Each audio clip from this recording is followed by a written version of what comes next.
လာတော်သားတွေကစကားပြောရင်အလင်းကားတွေနဲ့ပြောတယ်ဗျဥပမာအလင်းကားတဲ့နှိုင်းရှင်ပြတယ်အတိတ်တရားဝုဒ္ဓအလင်းကားအကြီးကျယ်ကြီးတွေချက်ကားပြောတယ်ဝင်ကားဝုဒ္ဓအလင်းကားတဲ့မပြောဘူးတကွက်ကျော်သွယ်ကာဝိုက်ခါပြောတယ်ဒီမှာကွရန်ကုန်ကလာတဲ့စာရေးဆရာကြီးတွေမင်းတို့လာတော်သားနဲ့စကားပြောကြည့်ခြင်းလို့အဲ့လိုလဲပြောလိုက်ရောကိုကျော်မြင့်ကကျွန်တော်ကြည့်ပြီးပြောပါတယ်ရပါတယ်တဲ့ဆရာကြီးတို့ကျွန်တော်တို့နဲ့တွေ့ရင်တော့သွားဆရာဝန်နဲ့တွေ့တယ်လို့ပါပဲတဲ့သွားဆရာဝန်နဲ့တွေ့ရင်ပါဇက်ကိုဖျဲမပြရဘူးလားတဲ့ဟောပြတာပေါ့ဒါမှသွားမြင်ကုလို့ရမှာပေါ့အဲ့လိုပဲလေကျွန်တော်တို့နဲ့တွေ့ရင်ကျွန်တော်တို့ကရည်စရာတွေပြောတော့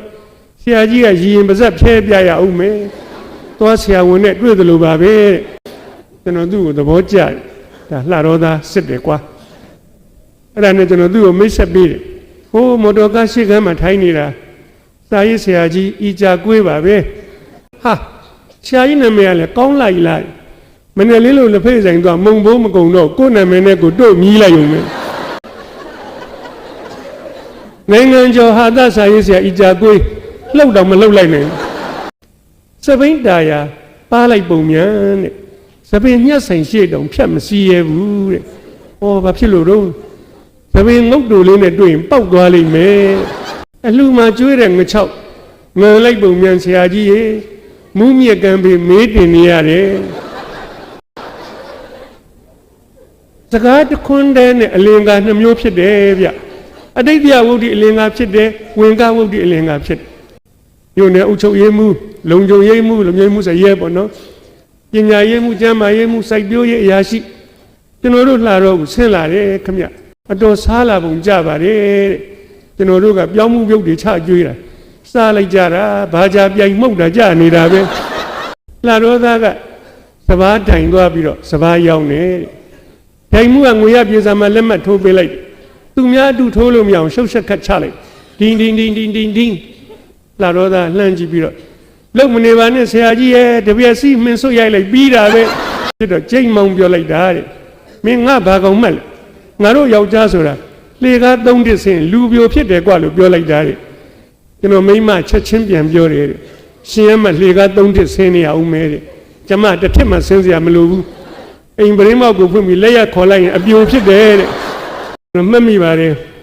မလေးတက်သူကျောင်းသားတော်ကဝါဆိုလာပြည့်နေ့မှာမန္တလေးတောင်ကိုပြေးတက်တယ်လေကားတစ်ထစ်ကျော်ခုံပြန်ကျော်လွှတ်တက်တယ်ဟိုးရှေ့ကကောင်မလေးတွေကိုမှီအောင်လိုက်တာပါခုတော့မလိုက်နိုင်တော့ပါဘူးလိုက်ချင်စိတ်လည်းမရှိတော့ပါဘူးဟိုးသူများကိုနှိမ့်ဆက်ညှဉ်းပန်းရင်အဲ့လိုမတန်မစွမ်းဖြစ်တယ်တဲ့ကျွန်တော်ဒီဘဝတော့သူများကိုနှိမ့်ဆက်တာမရှိပါဘူးနှိမ့်ဆက်ညှဉ်းပန်းတယ်လို့ကြားရင်လည်းဆက်ဆုပ်ယုံမုန်းပါတယ်သို့တော့အတိတ်ဘဝတစ်ခုတုန်းကတော့တော်တော်ပြင်းနေပုံရပါတယ်အဲ့ဒီဝကျွေးတွေပေးဆက်နေရတယ်ဝကျွေးရှိရင်ပေးရမှာပဲလက်ဒီဆရာတော်ဘုရားကြီးကအိမ်တိုင်းကဆွန်းစားပင့်တယ်တဲ့ဆွန်းသွားပြီးတော့ဖုံးပေးတာပေါ့ဆွန်းဖုံးပေးပြီးတော့အိမ်ကပြန်ထွက်မှာအိမ်အဝင်ချွတ်ထားခဲ့တဲ့လက်ဒီဆရာတော်ဘုရားကြီးရဲ့ဖက်နှက်ကပျောက်သွားတယ်ကျန်တဲ့သံဃာတွေကတော့ကိုယ်ဖက်နှက်ကလေးကိုစီးကြွသွားလက်ဒီဆရာတော်ကြီးကသူချွတ်ထားတဲ့ဖက်နှက်နေရာကလေးအငေးသားကြည့်နေပါတယ်တဲ့အလှရှင်ကစိတ်မကောင်းဘူးအရှင်ဘုရားဖက်နှက်ကိုနှမျောမနေပါနဲ့တပည့်တော်အစ်စ်ဝယ်လူပါမယ်လို့ပြောတယ်လက်ဒီဆရာတော်ကြီးကပြန်ပြောတယ်ဖက်နှက်ကိုနှမျောလို့မဟုတ်ပါဘူးတဲ့ဟိုးတိတ်ဒီဘဝမှာလက်ဒီဆရာတော်ဖြစ်မဲ့ပုဂ္ဂိုလ်ကဟိုးတိတ်ဘဝတစ်ခုမှာသူများဖက်နှက်ခိုးခဲ့မိတာရှက်လို့ပါကျွန်တော်တို့ကောင်းမှုတွေပြုရင်ကောင်းမှုကံထက်ချက်လိုက်နေတာပါပဲမကောင်းမှုပြုရင်မကောင်းတဲ့ကံတွေအကျိုးပေးချိန်တိုင်အကျိုးပေးတာပါပဲမြည်သည့်ကံမှအဟောတိကံဖြစ်သွားတာမရှိပါဘူးအကျိုးပေးမတန်သေးရင်မပေးတာပါပဲမဖို့နိဗ္ဗာန်ရမှအဲ့ဒီကောင်းမှုကံရောမကောင်းမှုကံရောအားလုံးအဟောတိကံဖြစ်ပါလေကြောင့်မြတ်စွာဘုရားကမကောင်းမှုရှောင်ကောင်းမှုဆောင်ဖြူအောင်စိတ်ကိုထားအဲ့ဒါဘဝနေနီးကောင်းလဲဖြစ်ပါတယ်လို့နောင်တတဖန်ပူပန်စရာမရှိပါဘူးလူတွေကလည်း များလိုက်တာပြိတ္တကကျွန်တော်ဟိုးကနေကိုသားချိုပြောနေတော့လာတဲ့ခါကျတော့ပြင်မဲ့မှာပြိတ္တတွေအများကြီးတွေ့တယ်ပိတ်ကားကြီးတွေ့တယ်မောင်သားချိုမတွေ့ဘူးမောင်သားချိုဘယ်နာပြောနေပါလိမ့်သူတွေ့လာတဲ့ကလေးကိုမေးရတယ်ဟိုခမ်းမထဲမှာရှိတယ်တဲ့ဟိုးဒီမှာရောက်တော့လေအများကြီးပဲပြင်မှာလဲအ ਨੇ ဆုံးတော့ဒီလောက်ရှိမယ်ဒီတဲ့ပူခြင်းပူပါမယ်လေဝေးမျိုးစာချစ်ကြတယ်စာပွဲသပင်ကိုအားရပါရနားဆင်အားပေးကြတယ်ကျွန်တော်မှတ်မိပါတယ်လွန်ခဲ့တဲ့အနှစ်20လောက်ကလေဝေးကိုတစ်ချိန်လာဟောမှုပါတယ်အဲ့တော့ကျွန်တော်တို့ည7 နာရီထိဟောပြောပွဲကမစသေးပါဘူးကျွန်တော်မေးကြည့်ဟောပြောပွဲကဘာလို့မစသေးတာတော့မီးမလာသေးလို့ဆရာလေဝေးမီးပြတ်တယ်အဲ့ဒီမီးကဘယ်တော့လာမှာတော့ကျွန်တော်မေးမသိဘူးဆရာဟောမသိတယ်မီးထိုင်ဆောင်နေလင်းသွားမှာပေါ့မီးတစ်ခုခုရှားပေါ့ဗျာဒီစကားပြောပထရီအိုးလေးရှင်ရတာဒါနဲ့ဟုတ်ကဲ့ထွက်သွားကြပါလေကျွန်တော်ကပြောတာကတော့ဘက်ထရီမီးချောင်းလေးအောက်လင်းတက်မီးကလေးအဲ့လိုလေးထိုးမှုပြောချင်တာပါသို့သောတော့မကြပါဘူးပြန်လာကြရပါပြီဆရာကြွပါကျွန်တော်တို့ခေါ်သွားပါတယ်ခမ်းမကြီးပြဇက်ယုံလိုကြီးပဲအဲ့ထဲမှာဟိုကော်မတီကလည်းမရှိဘူးလားချွေတာလားမသိပါဘူးဗျကျွန်တော်တို့စကားပြောဒီလိုစစ်မော်မှာဖျောင်းတိုင်လေး3တိုင်ထွန်းထားပါတယ်တယုံလုံးတော့ဘာမီးမှမရှိပါဘူး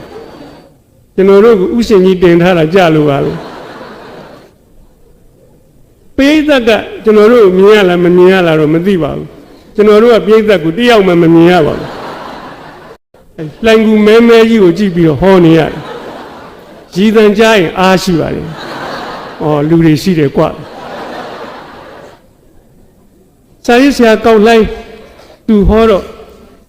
ဒီစရာလေးပါလေးပြောတယ်လူတွေရှိမှန်းသိတယ်ကောက်လိုက်ပြီးတော့ကျွန်တော်ဟောတယ်ကျွန်တော်ပြောတော့လေရည်စရာလေးပါလေးပြောတော့လူတွေရှိမှန်းသိနောက်ဆုံးပိတ်အိတ်နဲ့လွယ်ဘုရားအောင်ဆန်းရဲ့ကိုရံတော်ပါတော်မြဲပူထွန်းလှသူကငါကွာတဲ့84နှစ်ပြီတဲ့နောက်လည်းလိုက်နိုင်မယ်မထင်ပါဘူးတဲ့ဘုရားတို့ခက်ကငါအားရပါရပြောချင်တယ်ကွာကျွန်တော်အားပေးပါတယ်ပြောဆရာပြောတာပြောဆရာကပြောတယ်ဗျရည်စရာလည်းတစ်ခုမှမပါဘူးကျွန်တော်တို့နားထောင်တဏှာကြီးလောက်ကြာတော့ကျွန်တော်စိတ်ထဲမှာတန်တရားဖြစ်ပါတယ်ဟိုးနောက်ကလည်းငြိမ်တိတ်နေတာပဲလူတွေရောရှိသေးရဲ့လားတကယ်ဆိုရင်ခုလိုဆောင်းလေးဟောတာဗျချောင်းဆိုးတန်လေးပါလေးကြားဖို့ကောင်းပါလေဟိုးလက်ဝဲရလူတွေကလေးမှလိုက်တာတယောက်မှချောင်းဆိုးတန်မကြားရပြီးရောကျွန်တော်ပြေးထွက်ပြီးတော့စောင့်ကြည့်တယ်မင်းကဘယ်နှယောက်ထွက်လာတော့ဆိုရှေ့ဆုံးတန်းကျွန်တော်တို့6ယောက်ပဲထွက်လာပါတယ်မရှိတော့ဘူးလူတွေကလည်းဘယ်သိမလဲဗျာမီးရပြတ်မောင်းနေတဲ့ခါကျတော့သူ့ဟာသူပြန်သွားလူတွေကြံတဲ့လောက်ကြံမှာပဲထင်ပြီးသွားလားအာမနာပါဘူးပြန်သွားကြံတဲ့လူတွေကလည်းအဲ့လိုပဲကြံတဲ့ကြံမှာပဲကွာဆိုပြန်သွားကျွန်တော်တို့6ယောက်ပဲကြံပါတယ်တကယ်ဖြစ်ပါပဲကျွန်တော်ဘိုလ်ထွန်းလာကိုမေးတယ်ဆရာလည်းဗျာရမ်းတန်ဟောနေပဲလူကလည်းတယောက်မှမရှိတော့ဘူးမသိဘူးလေကွာငါလည်းအဲ့ဒီယုံကြီးနဲ့ပြည့်ရှိတယ်မလို့ချနေတာပဲဘုချုပ်တို့ခက်ကပြောလိုက်တာနောက်တစ်ခေါက်ကျတော့ဆရာအောင်နဲ့ကျွန်တော်နဲ့ဗျနောက်တစ်နှစ်လောက်ကျတော့ဆရာအောင်သိနဲ့ကျွန်တော်တို့ကိုနေ့လေစာကျွေးတယ်ဗျကျွန်တော်မှတ်မိတယ်ဆိုင်နာ A1 နဲ့နော်အဲ့ဒီဆိုင်မှာကျွေးတော့စာပေါ့လေစားပြီးတော့ကော်မတီကပြောတယ်ဗျပြီးတယ်ကျွန်တော်တို့ကိုကျွေးတာဒီကိုလင်းဆိုတဲ့လူပါပဲတဲ့အဲ့တုန်းကခက်ငယ်ငယ်ပင်ပင်ပါပါပဲဟောကျေးဇူးတင်ပါတယ်ကွာမင်းကဘာလုပ်တာတော့ကျွန်တော်သူ့မေးပါတယ်သူကစီစက်ပါတယ်တဲ့ဟောကောင်းတာပေါ့ကွာစီစက်ဆိုတော့စီစစ်စားရတာပေါ့ကျွန်တော်အဲ့လိုပြောတယ်အခုစီစက်မလုပ်တော့ဘူးတဲ့ကျွန်တော်ဟိုစက်ရုံတစ်ခုတည်နေတယ်တဲ့အော်မင်းအဲ့ဒီစက်ရုံတည်တော့အစင်းစစ်ခွင့်ပြုချက်တွေတောင်းရတယ်ဘယ်လိုတောင်းတယ်တော့ကျွန်တော်မြို့နယ်ခရိုင်တိုင်းမန္တလေးထိကုန်ပြီးပါပြီတဲ့ရန်ကုန်မှာကျွန်တော်တို့နောက်ဆုံးရုံးချုပ်ကိုတက်ဖို့ပဲရှိပါတယ်တဲ့မင်းအဲ့ဒီရုံးချုပ်တက်တဲ့ခါကျတော့ရုံးချုပ်မှာမင်းအသိရှိလို့လားမရှိပါဘူးတဲ့ရှိစရာလည်းမလိုပါဘူးကျွန်တော်ပွဲစားနဲ့ 3000ပေးရမယ်သူပြီးအောင်လုပ်ပေးမယ်ပြောပါတယ်တဲ့အဲ့တော့3000ကနဲတဲ့ငွေမဟုတ်ဘူးကျွန်တော်ပြောတော့အော်မင်းကလည်းကွာအဲ့ဒီရုံးချုပ်ကလက်မှတ်ထိုးတဲ့လူနဲ့မင်းနဲ့တိလို့ရှိရင်တပြားမှပေးစရာမလိုဘူးကွာအိုးကျွန်တော်မှမသိပဲအဲ့လိုပြောပါတယ်ကျွန်တော်ပြောပါတယ်မင်းကျွေးတဲ့ထမင်းလည်းငါစားပြီးပြီကွာအဲ့ဒီလက်မှတ်ထိုးမဲ့လူကငါပဲကွာမင်းငါတို့ပြန်သွားရင်အတိုင်းကခွင့်ပြုချက်တွေပါဒီကင်ပြီးလိုက်တာလာခဲ့ပါတော့တပြားမှလည်းမပေးပါနဲ့ငါပေးပါမယ်ဆိုလက်မှတ်ထိုးပေးလိုက်ပါတယ်ကျွန်တော်တပြားမှသူ့ဆီကမယူတာဟန်ကြလိုက်တာအခုနှစ်20ကျော်ပါပြီကိုလင်းလင်းကနှစ်တိုင်းစီပုံးတွေပို့ပါတယ်တွက်ကြည့်ရင်ကျွန်တော်ဟိုတုန်းကယူရင်3000ပဲရမှာနော်အခုကျွန်တော်သိန်းပေါင်းနဲ့တွက်ကြည့်တော့များနေပြီလူဆိုတာလောဘတွေသိမရှိရင်ပိုရတယ်လို့ကျွန်တော်နားလည်ပါတယ်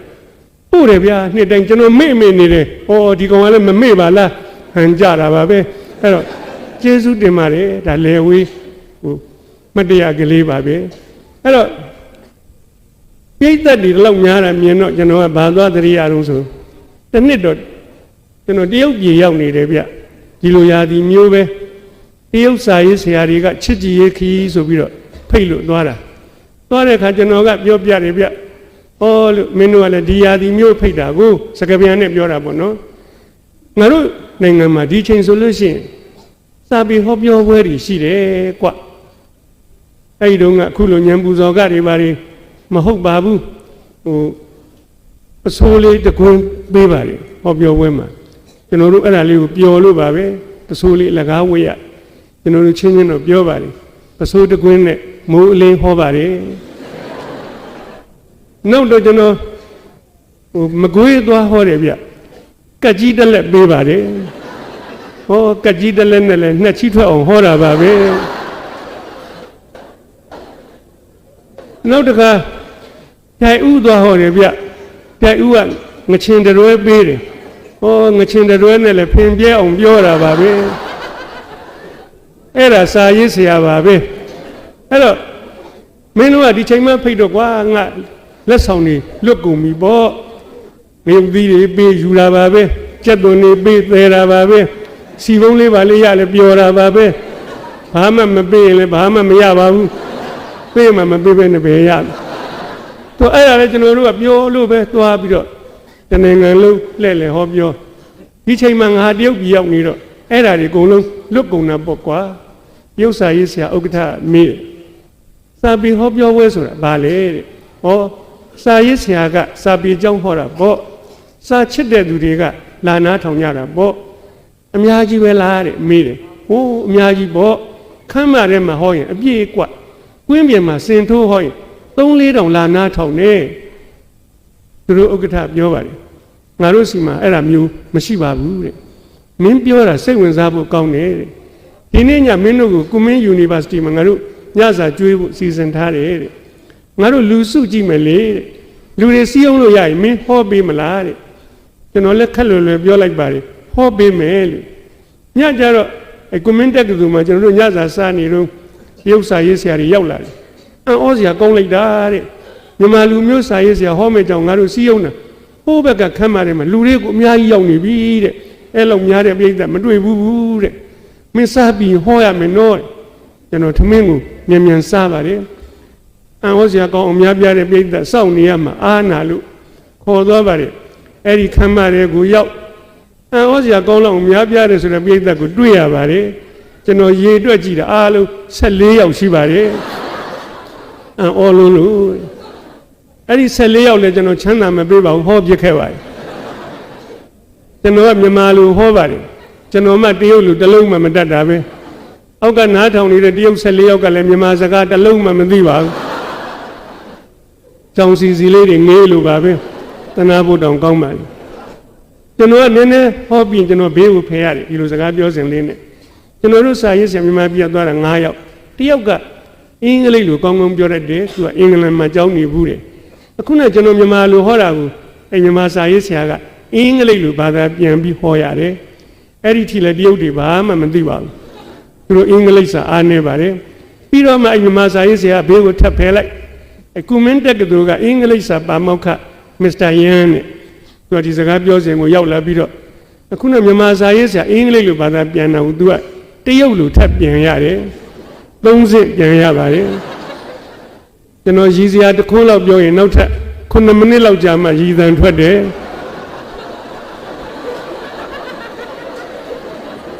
ပြောရတာအားမရှိပါဘူး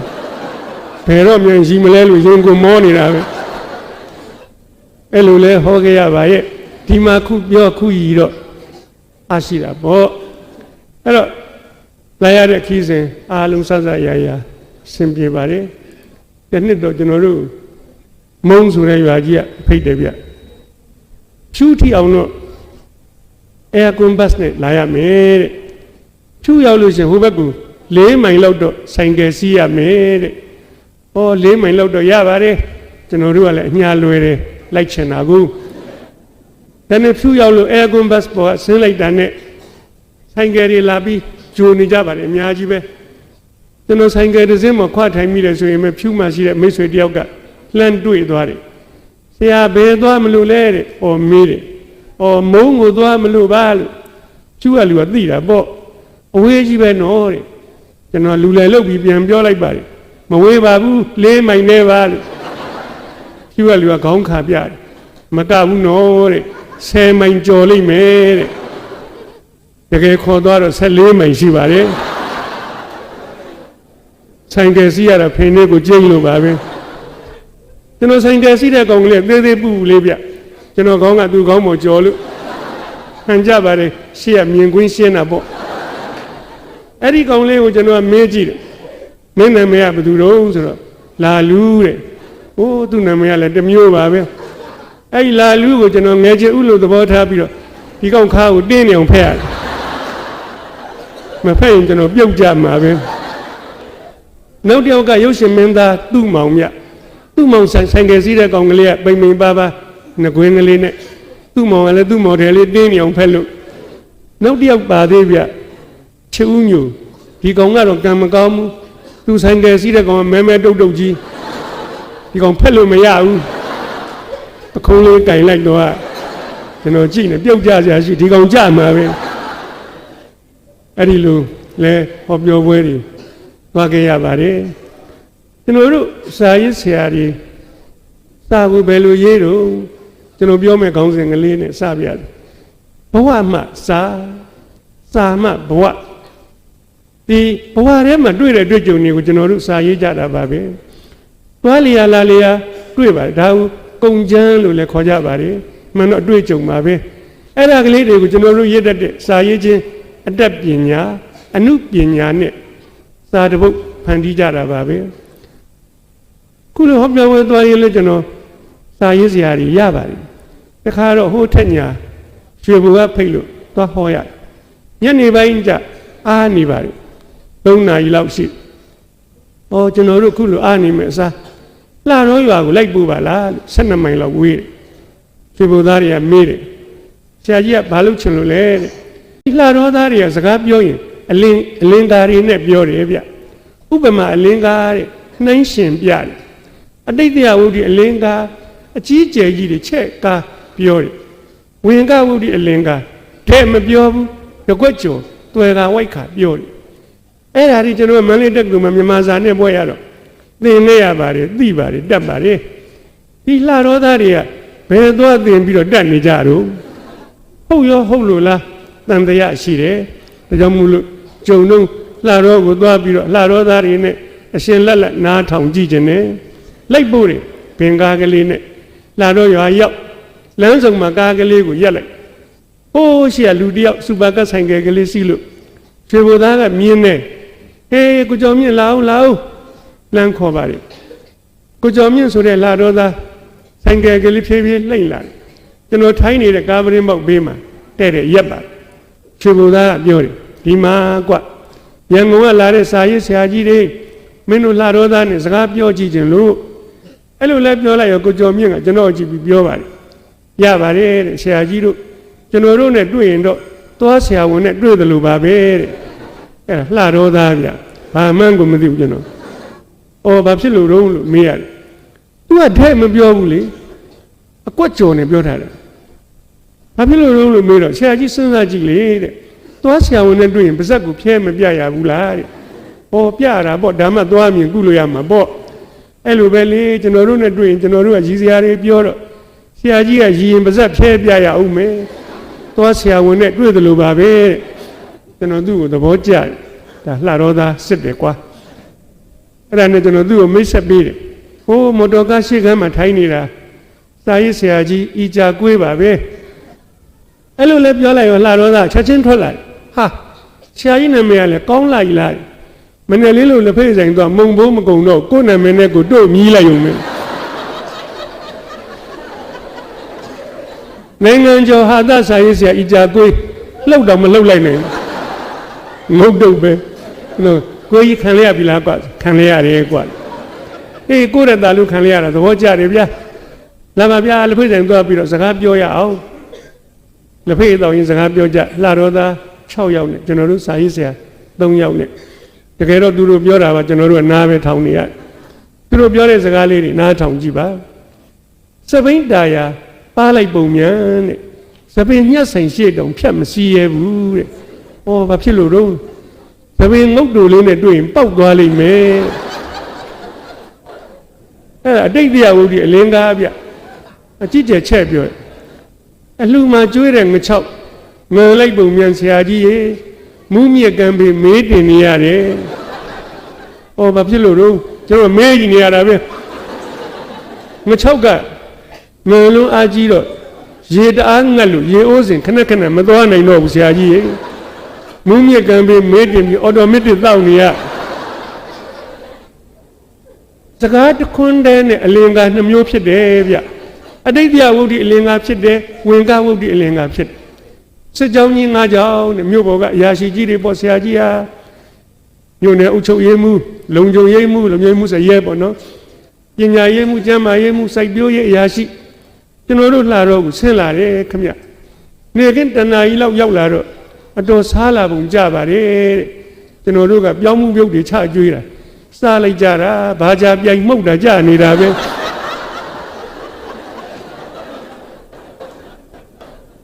အဲ့ဒါဥပမာအလင်းကားဗျသူတို့ဥပမာပေးရသိလွယ်တာပဲနော်ခက်ခက်စစ်မဟုတ်ဘူးသူတို့ပတ်ဝန်းကျင်သူတို့မြင်မှုတာလေးနဲ့ပေးလိုက်တာနားထောင်ရတဲ့လူကမျက်စိတွေကိုမြင်အောင်လာတယ်ဘယ်လိုမျက်စားနေကြမလဲပေါ်လွင်ထင်ရှားတယ်ဗျလှတော်သားကစပားတိုင်သွားပြီးတော့စပားရောက်နေတိုင်မှုကငွေရပြေစာမှာလက်မှတ်ထိုးပေးလိုက်သူများအတူထိုးလို့မရအောင်ရှုပ်ရှက်ခတ်ချလိုက်ဒင်းဒင်းဒင်းဒင်းဒင်းဒင်းလာတော့သာလှမ်းကြည့်ပြီးတော့လုံမနေပါနဲ့ဆရာကြီးရဲ့တပြက်စီမင်းဆွတ်ရိုက်လိုက်ပြီးတာပဲ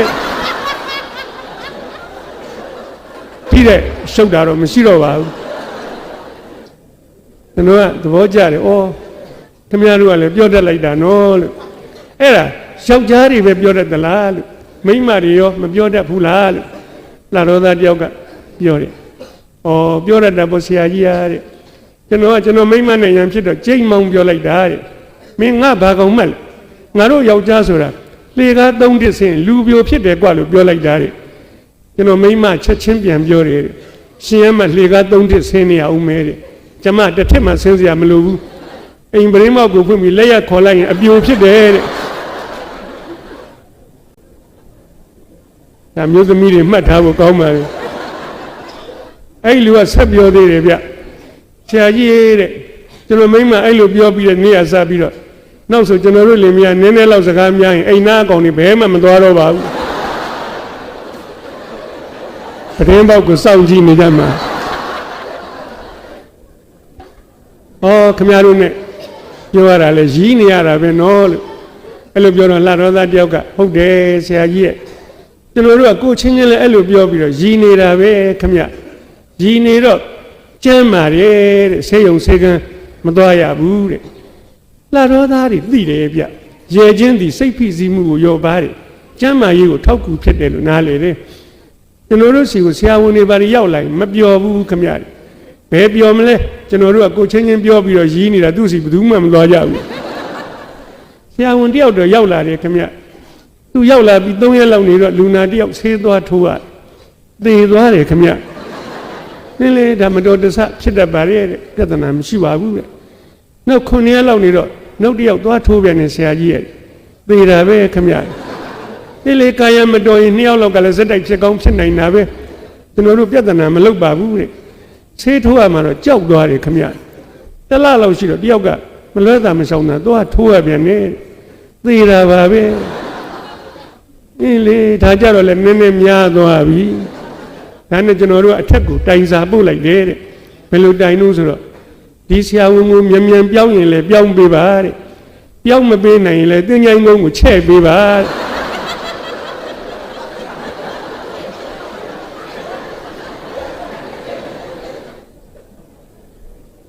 ဟုတ်တော့ဟုတ်တာပဲလေအဲ့လောက်သေးရင်လည်းချဲ့ဖို့လို့မကျွန်တော်မေးကြည့်အဲ့ဆရာဝန်ပြောင်းသွားလားဗျာဆိုပြောင်းသွားတဲ့ပုဆရာကြီးဟာသင်္ချိုင်းကုန်းချဲ့ရတာခက်တယ်လေတဲ့ကျွန်တော်သူတို့နဲ့ပြောရင်းနဲ့ဘေးပတ်ဝန်းကျင်ကြည့်တော့သစ်ပင်လေးတွေကစိမ့်စိမ့်ဆူဆူလက်ွက်ထဲမှာရေကလေးတွေကဖွေးလို့ဩကျွန်တော်ကလှတော့ဆိုတော့အညာဒေသပူပြင်း6တွေ့မှတ်နေတာအခုမြင်ရတော့ရေပေါ်ပုံရတယ်နော်အဲ့လိုပြောတော့လှတော့သားတွေသဘောကျတယ်သူတို့ရွာကိုချီးမွမ်းတာကိုအဲ့ဒီမှာလှတော့သားတယောက်ကပြောတယ်ဩဆရာကြီးကလည်းရေပေါ်ချက်ကတော့စက်တအုံမှနှစ်ခါရဲ့ရေထွက်တယ်ဆရာရဲ့ချက်တောင်ရွေးချယ်မှုရှိတယ်နော်စက်တအုံမှနော်သိသဘောကျတယ်ကျွန်တော်လည်းတော်သားသိတယ်တက်ဖကအကောင်ကြည့်တယ်ခြေထောက်တုပ်တယ်ရက်တာမတန်ဘူးဒီကောင်ကပုံမေးဒီမော့ကြက်မှပဲလိုက်ကြည့်နေတာချက်တအုံမှကကြတော့သာသမီစောနဲ့ရင်ကလေးကိုဖွင့်ပြီးချတာဒင်းဒင်းရက်အားတန်နေအဲ့ဒီမှာနှစ်ခါရိုက်ရေထွက်တယ်ထွက်လာတဲ့ရေကလည်းဘာကောင်းတယ်လဲမမင်းနဲ့ဆရာကြီးစပါကလေးမဲတဲ့ချိုးနေတယ်တဲ့သူ့ရွာသူတော့ကြွားတယ်ကျွန်တော်တို့နဲ့တော့နီးပါရဲ့တဲ့ဝက်လက်မြို့10 မိုင်လောက်ပဲဝေးတယ်မတူဘူးခမရသူ့ကြရေရှားတယ်တဲ့အဝီစီတွင်းဆိုတဲ့အတိုင်းပဲတဲ့ဟိုးအောက်ထေဝရငယ်ရိပ်ပုံတူရတယ်အဝီစီရောက်သွားထွက်လာတဲ့ရေကလည်းဘာငံတယ်လဲမမင်းနဲ့ဆရာကြီးအတို့မြုပ်တာရှားထားပြီတော့ငံပြာရီချက်ဆရာမလိုဘူးကျွန်တော်ကရီတော့ကျွန်တော်နဲ့တူထိုင်းနေတဲ့ရွှေဘုသားကလည်းရောနောရီတာပေါ့အဲ့ဒါကိုလှတော်သားတယောက်ကသတိထားမိသွားတယ်ဆရာကြီးတဲ့အဲ့ရွှေဘုသားတွေအကြောင်းပြောရအောင်မဲတဲ့ဟိုလူတွန့်သွားတယ်ဗျကျွန်တော်အားပေးတယ်ပြောပါလို့အဲ့ရွှေဘုသားတွေကစကိုင်းသွားဘောလုံးကင်ကျွန်တော်တို့လှတော်မော်တော်ကားကြီးနဲ့ဖြတ်သွားတယ်ခင်ဗျည9 နာရီ10 နာရီကျတော့လှတော်ဖြတ်ပြန်သူတို့ဘောလုံးနိုင်တဲ့နေ့ဆိုရင်ဆရာကြီးတရွာလုံးတယောက်မှအဲ့လိုမရဘူးပွက်ကိုညံနေတာပဲကျွန်တော်တို့ကသိပါပြီတဲ့မေးစရာမလိုပါဘူးရွှေဘုသားတွေဘောလုံးနိုင်လာပြီကွသူတို့ရှုံးနေညကြရင်တော့ဆရာကြီးဘယ်ချိန်ပြန်သွားမှန်းကိုမသိလျက်ပါဘူးကျွန်တော်ထင်တယ်တဲ့လှတော့မရောက်ခင်တမိုင်လောက်ကလေးကမော်တော်ကားကြီးကိုထမ်းသွားကြတာထင်တယ်တဲ့သူတို့မှပြောရတယ်နော်ရွှေဘုသားမျက်နှာပြတ်သွားတယ်ဗျအဲ့ဒါကိုလှတော်သားတယောက်ကသတိထားမိပြန်တယ်ဒီလူတွေပါတယ်ဗျဆရာကြီးအားတဲ့သူများပြောရတာပဲကျွန်တော်တို့လှတော်အကောင်တွေလည်းမကောင်းပါဘူးတဲ့ရေအိမ်တွေတိုင်းငါးပက်လုံးလို့သေးတောင်ပေါက်မထားရဘူးတဲ့ရွှေဘုသားလည်းဂျင်းနဲ့သွားပါလေအဲ့တော့အဲ့ဒါလေးတွေဗျကျွန်တော်ကကိုယ်တိုင်သွားကိုယ်တို့ကြုံယုံရပြီဒါလေးကိုကျွန်တော်လှတော်သားနဲ့စကားအလင်္ကာလို့ဆိုပြီးတော့ပြန်ရေးပါတယ်ဖတ်တဲ့လူတွေကိုလိုပဲပြုံးပါစေရဲပါစေလို့မျှဝေခံစားတော့အဲ့ဒီလူတွေကိုကျွန်တော်အော်နာလုပ်ချင်တယ်ဒီလိုဟာတွေကိုသူတို့တရွာလုံးတက်နေတယ်သိလေးစားဖို့ကောင်းတာပဲကျွန်တော်ပြောရင်အများကြီးပဲနောက်တော့ကျွန်တော်စာအုပ်တုပ်ရပါတယ်စာအုပ်တုပ်တောင်ရေးပြီးပါပြီသူတို့အကြောင်းနေအဲ့တော့ဘဝတည်းကရတဲ့စာပါပဲနောက်တစ်ခါသူများရေးတဲ့စာတွေကနေကျွန်တော်ဘဝတည်းယူကြည့်တာကလေးရှိတယ်တခြားမဟုတ်ပါဘူးဗျာခုနပြောတဲ့စာရေးဆရာကြီးဤကြကွေးပါပဲကျွန်တော်နဲ့ညီကိုလိုချစ်ခင်ပါတယ်တယောက်တည်းနေရှာပါတယ်ဆင်းရဲပါတယ်ကွယ်လွန်တော့ကျွန်တော်တို့သင်္ကြန်မဲ့လူတောင်မှနဲပါတယ်ကျွန်တော်တငယ်ချင်း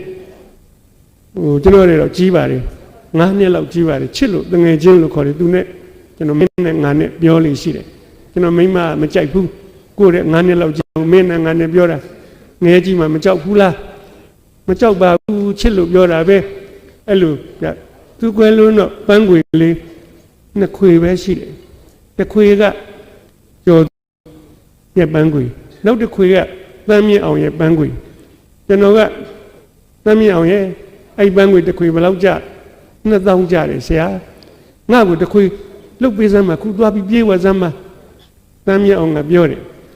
ပြင်းကြိုတော့မှာပဲဆရာရဲ့ပန်းကွေမဝယ်ပါနဲ့ရက်လေကြလို့ရှိရင်မုံဟင်းငါကလေးကျွေးကျင်တယ်ပတ်စံမရှိဘူးဆရာရဲ့အဲ့ဒီပန်းကွေဖို့2000ကိုမုံငါကျွေးပါဆရာရဲ့ကျွေးရတယ်ကိုလုံနိုင်တာစွမ်းကိုပေးကြကျော်သူနဲ့တမ်းမြအောင်ကကားကုန်းစားကြီးနဲ့ကျော်သူကိုယ်တိုင်မောင်းတယ်ကျွန်တော်ကအဲ့ဒီခေါင်းကိုထမ်းပြီးတော့ကားပေါ်ရောက်အောင်တင်းတယ်ချစ်ဦးမျိုးကငိုချင်းတယ်နောက်ကနေငိုလိုက်တာသူကတနာလိုက်တာကိုကသိတနာဘူးကောင်းတာပဲတအားကုန်စိုက်ကြည့်တယ်မြင်ငိုရင်းနဲ့ဒီကောင်ကဘယ်လိုတွေးပေါက်သွားတယ်မသိကျွန်တော်လာပြောသေးတယ်အခုသေးလိုက်တအားငိုမှာပဲဗျာရေးတယ်မင်းငိုဖို့ငါသေပေးအောင်မကြလို့သူရေးတဲ့စာကလေးတစ်ပုဒ်ပါဟာတစာရေးဆရာကြီးပါသူကလက်ဖေးဆိုင်မှာလက်ဖေးမှာတော့ချိုစိတ်ဤပြစ်ခွေလဲတစ်ခွက်သူလက်ဖေးဘယ်လိုတော့အမှန်းတော့မသိချိုစိတ်ထားလိုက်ပါဦးဤပြစ်နေရနှိုးစီအများကြီးထက်တောက်ပြီးရင်ခွေလဲကြသွားဒီကြကိုရလည်းပြောတတ်လိုက်တာရေးတတ်လိုက်တာအဲ့ဒါလေးကိုကျွန်တော်ထားတယ်သဘောကျလို့ကိုလည်းတော်သားဆိုတော့ကျွန်တော်တို့ရွာမှာဖေးလို့တောင်မခေါ်ပါဘူးလက်ဖေးချိုးလို့ချိုးတာလေးထက်ခေါ်တယ်ချိုမှကြိုက်အဲ့ဒါနဲ့ကျွန်တော်ခုနေတာမင်္ဂလာတို့ခေပင်လမ်းမတန်းပြကျွန်တော်အိမ်ဘေးမှာလက်ဖေးဆိုင်လေးတွေတန်းစီလို့ရှိတယ်ဒီနေ့ကျွန်တော်အိမ်နဲ့နီးတဲ့လက်ဖေးဆိုင်ပြီးတော့တောက်ပါတယ်ဇဝဲတို့လေးက10နှစ်သားလေးသူကျွန်တော်သိပါတယ်ဒီကောင်နောက်တောက်နဲ့မေးတယ်ဘယ်လိုပြောမှလဲစာရေးဆရာကြီးမျက်နှာဘိုးကမသေးဘူးကျွန်တော်ဒီကောင်ကိုနောက်ချင်စိတ်ပေါက်တာနဲ့ဤကွေးမှတယ်လို့မှာလိုက်ဟဲ့ချိုစိတ်ဤပြစ်ခွေလဲတစ်ခွက်กว่าလို့အဲ့ခြာတိတ်ကကျွန်တော်ကိုကြည့်ပြီးပြုံးနေရပါတယ်ဖြောဆရာကိုလှမ်းပါတယ်လက်ဖေးတစ်ခွက်ဟဲ့ချိုစိတ်ဤပြစ်ခွေလဲကြောက်ပရောင်းခိတ်ဆုံးတယ်ကြောက်ပရောင်းကထညက်ထွက်တယ်ခိတ်ကဆုံးရအောင်ဤကြကွေးလွန်လာအောင်မင်းဒီကလေးဖြည့်စရာရှိတယ်မှန်တဲ့တိုင်းပြောရင်စာရေးဆရာလည်းရင်းသားဆော့ချစ်မှာဖြည့်စရာမရှိဘူးဤကြကွေးကအာနာကုန်ပြီထင်းနေတယ်ဟာဒီကောင်ငါတွေသာတာပဲအဲ့ဒီကလေးစီကဒါလေးကိုကျွန်တော်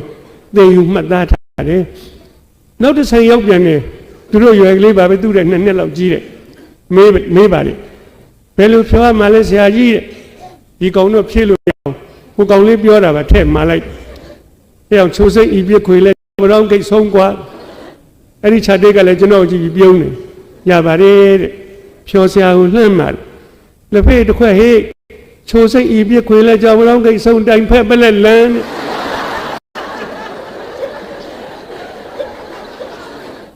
ဩဆရာသိကောင်းတာပဲတအားချိုတဲ့ကိစ္စကိုတိုင်ဖက်ပလက်လန်းလို့ဒီကောင်ဘယ်လိုလုပ်စဉ်းစားတော့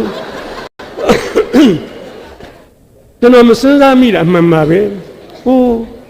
ကလေးတွေမြန်တော်လိုက်တာကွာသူပြောလိုက်တော့လည်းဟုတ်တယ်ချိုလိုက်တော့ကွာတိုင်ဖက်ကိုပက်လက်လန်ရော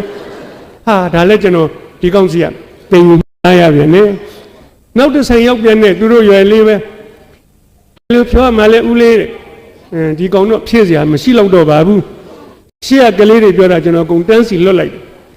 ဟဲ့အောင်ချိုစိတ်ဤပြခွေလဲကြောင်ရောင်းကိတ်ဆုံးတိုင်ဖက်ပက်လက်လန်ကွာအဲ့ဒီခြာတိတ်ကလည်းကျွန်တော်ကြည့်ပြီးပြုံးနေဗျဒီကောင်တွေပြုံးရင်ကျွန်တော်ကြောက်နေရတယ်ချောဆရာကိုလှမ်းပါတယ်လက်ဖက်ရည်တစ်ခွက်ဟေးချိုစိတ်ဤပြခွေလဲကြောက်ပြောင်းဆုံးတိုင်ဖက်ပလက်လန်မြောင်းရတဲ့ခေါင်းဆိုင်